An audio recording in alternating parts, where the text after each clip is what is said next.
Yins, guess what?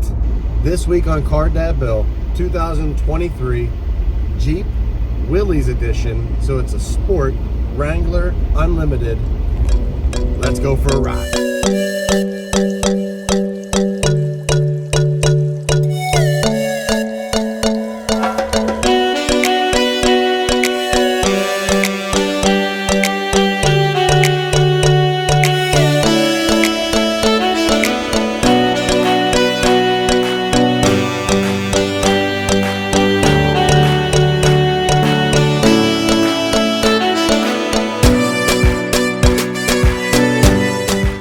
If you haven't subscribed yet, please do.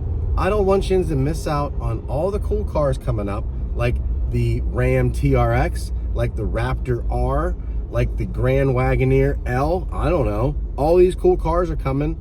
Yins need to subscribe so you can see them. Let's go for a ride.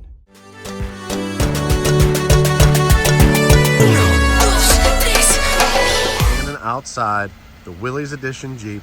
What are the first things you notice about this thing besides that unbelievable Earl Grey that they call it? I love the two-tone. I love the gray with the black and the black down here and all the way around. And then look at these wheels. Look at that style. It's like a beadlock wheel, 32-inch BF Goodrich all-terrains. Really stylish and really kind of like a clean look too. It's missing running boards down here. Some people said they wanted some running boards down there to get in and out of it a little bit easier. But otherwise, it's kind of like a recon looking vehicle. Pretty minimalist as far as the extra doodads on the outside. No roof racks up top. No goofy flares on the outside. Just a nice stance overall. Really good color. LED lighting package up front, which is a big help at night. And what do you guys think? I think it's really good. Let's go inside. All right, guys, sitting inside the Jeep Wrangler, and overall, it's a pretty similar layout to most of the Wranglers that we've seen. Pretty minimalist doors. You know, the door locks over here. Obviously, the windows are down here in the middle. Very upright dashboard. The oh smokes, holy smokes bar right here. And then notice down there you have your, basically it's your cubby hole there to hold whatever kind of belongings you want, but it's like a net instead of an actual like console. Coming up front here, normal waterfall dashboard, large display here that's touch. You can go back and forth between your items.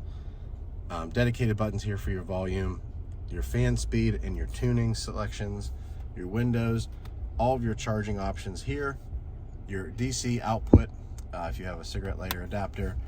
There's a little cubby hole down here that I put my wallet into. You can also fit some gum in there. Then you have your four-wheel drive controls, your gear selectors. Cubby holes down here. I have some money underneath the emergency brake. Pretty decent. Very comfortable inside here. Definitely a good size overall. The materials, however, are pretty basic and they're pretty washable, which is what you'd want in a vehicle like this, to be able to clean it really easily.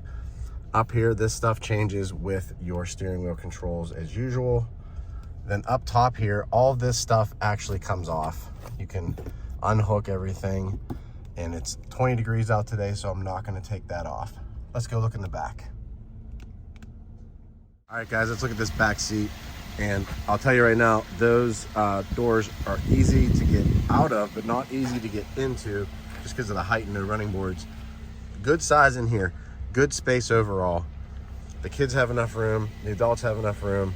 I actually found this stick underneath the back seat here, so I saved that from getting lost.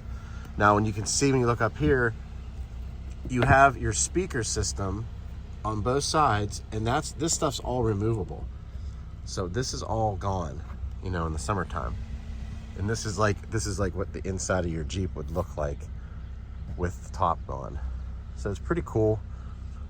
Really like that. Let's look at the storage back there. You can see the hockey equipment now, but I'll show you a before and after.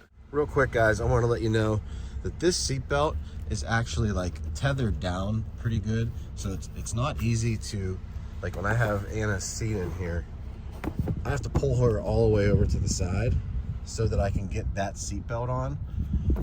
and then I can kind of slide her back over. So you come back here, you open this up, you lift this up, and I have goalie equipment and standard equipment in. Now it's empty, and now you can see just how much space there is. There's actually quite a bit of space back here.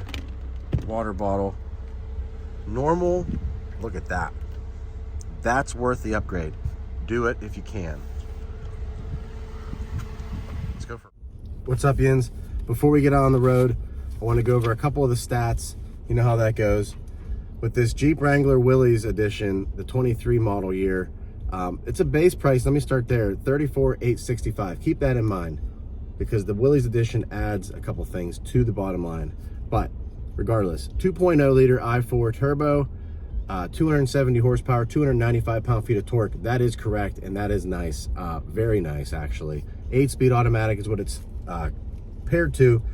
Command track part-time four-wheel drive. It has a trailer and tow package. It also has the coolest Extreme Recon tire package, 35-inch tires. You saw it on the outside when I was out there. Really stunning, very nice design. It has like the beadlock design tires, or wheels. I don't know if they're actually beadlocks or not, because I don't know a lot about that stuff. But all those different options, the Earl Grey on the outside, the Willys Sport, the Recon, all that good stuff, brings that bottom line to $59,875. It's darn near $60,000 for a Jeep Wrangler Unlimited, which I like a lot, but I don't know that I need it that bad. Let's get on the road and talk about that. Quick changes on those stats, guys. The Command Track package, the part-time four-wheel drive, comes on its standard. When you get the Willys package added to it, it gets a Select Track full-time four-wheel drive system. So it's a little bit of an upgrade, a little bit different than you would get.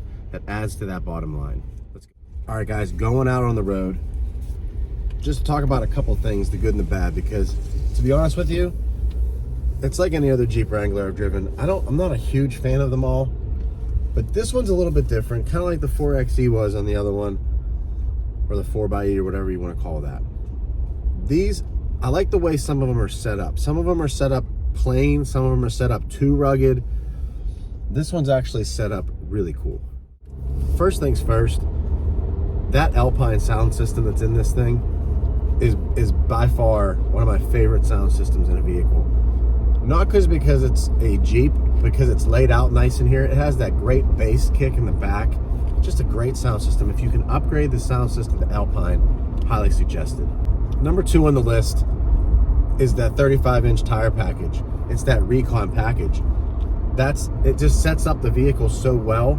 It makes it look so nice that I think it needs it. Just the way that it sets up, great.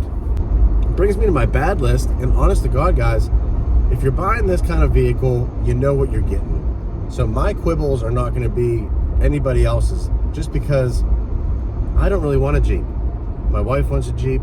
I have friends that love their Jeeps. I think Jeeps are cool every once in a while, but I don't want one every day. So this ride's too bumpy. The interior's too loud. It doesn't hold my kids as well as I need it to. Stuff like that.